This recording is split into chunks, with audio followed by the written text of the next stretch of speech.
One night, in the Piedmont region of Italy, a fatherless 9-year-old boy drifted gently off to sleep.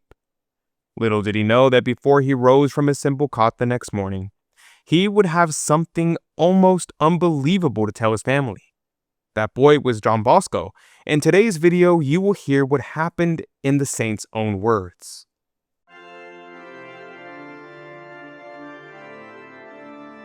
I'm your host, Adrian Fonseca. Subscribe for new episodes every Monday, Wednesday, and Friday.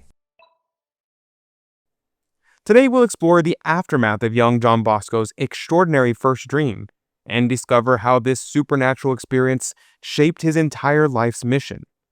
This remarkable vision would ultimately lead to the founding of religious orders, schools, missions, and a worldwide movement for youth. As we delve into this inspiring story, keep these key themes in mind: how God often speaks to us in unexpected ways, the importance of perseverance despite skepticism, and a question for you. Have you ever had a powerful dream that may have influenced your own life's direction? And take a look at this picture. And take a look at this one as well. These incredible images of Don Bosco and Our Lady Help of Christians are only two of the many spiritually powerful gifts that we give as a thank you to our promoters of Don Bosco when you sign up as a promoter of Don Bosco. You will have weekly masses prayed for you, have daily rosaries prayed in your name, and you can receive beautiful images, books, mass cards, and more. This is our way of saying thank you for supporting our work here on YouTube and making these humble videos about our incredible saint possible. If you would like to take a closer look at those images and support our work, click the link in the description box down below. If you caught my last video, episode 331, on Don Bosco's first prophetic dream, you already know what happened to young John that night. And if you didn't, well, by all means, be sure to look for it. At the end of that video, I mentioned that the boy couldn't go back to sleep. He kept turning the events over in his head. But as soon as he heard footsteps below him the following morning, he ran downstairs to tell his family what had happened. We hear the following from the pen of Saint John Bosco. Quote, "In the morning, I hurriedly told the dream first to my brothers, who laughed, then to my mother and grandmother. Each gave their own interpretation. Brother Joseph said, 'You will become a guardian of goats, sheep, or other animals.' My mother, 'Who knows? You may have to become a priest.'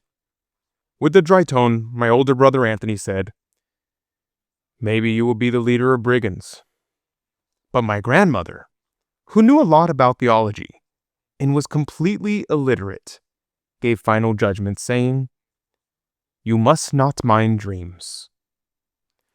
I was of my grandmother's opinion, yet it was never possible for me to get that dream out of my mind. I always kept silent about everything. My relatives paid no attention to it. But when I went to Rome in 1858 to deal with the Pope about the Salesian congregation, he made me minutely recount all the things that had even the appearance of the supernatural. I then first recounted the dream I had at the age of 9 or 10. The Pope commanded me to write it down in its literal, most minute detail and leave it for the encouragement of the children of the congregation, which formed the purpose of that trip to Rome. After this dream, John's desire to study to benefit the youth and become a priest increased. However, serious difficulties arose because of his family's extreme poverty and opposition from his much older half-brother Anthony, who wanted him to work on the farm like him. He frowned upon his younger brother, wasting valuable time studying when he could be doing something useful.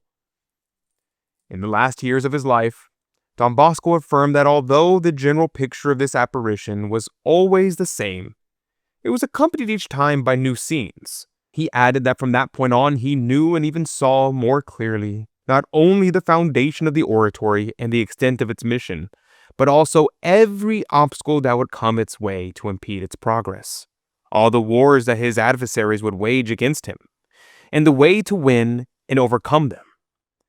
This must have been at least one reason for his constant tranquility and assurance of success in all his undertakings, no matter how daring. In retrospect, it is evident that the first dream was not simply a grace, but also a real mission, marching orders that God required him to obey. And what was to be John Bosco's mission? What did this first supernatural experience of his reveal? The founding of the new religious associations? Two religious orders, the Pious Society of St. Francis de Sales and the Institute of the Daughters of Mary Help of Christians. The salvation of young people all over the world with the festive oratories, the hospices, the laboratories, the colleges and agricultural colonies. Vocations to the priesthood, providing clergy for that diocese that lacked them.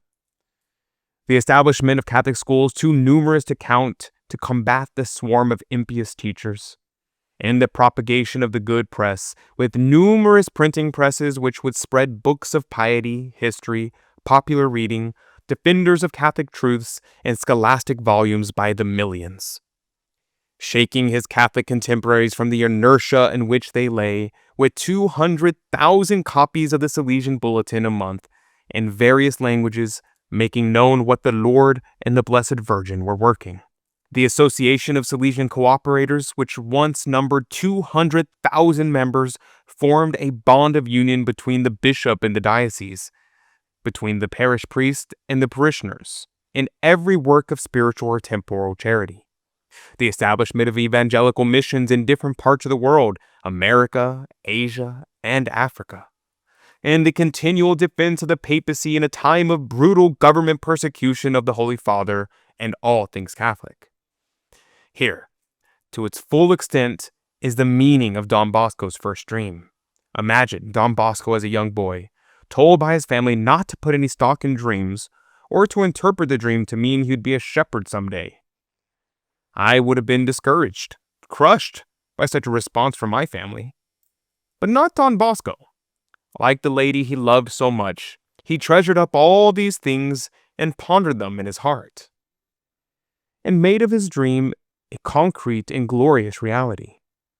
Don Bosco's first prophetic dream reminds us of the extraordinary ways that God can work in our lives, even when others dismiss or misunderstand our experiences. His grandmother's advice was good. You should not put too much stock in dreams. But what began as a mysterious dream for a 9-year-old boy ultimately blossomed into a worldwide movement that continues to touch souls today. This story offers several lessons. God often speaks to us in ways that others may not understand.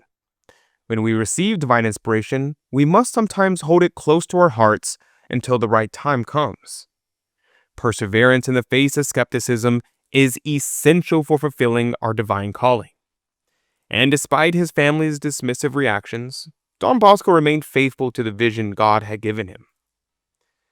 A single divine revelation, properly nurtured, can transform not just one life, but millions.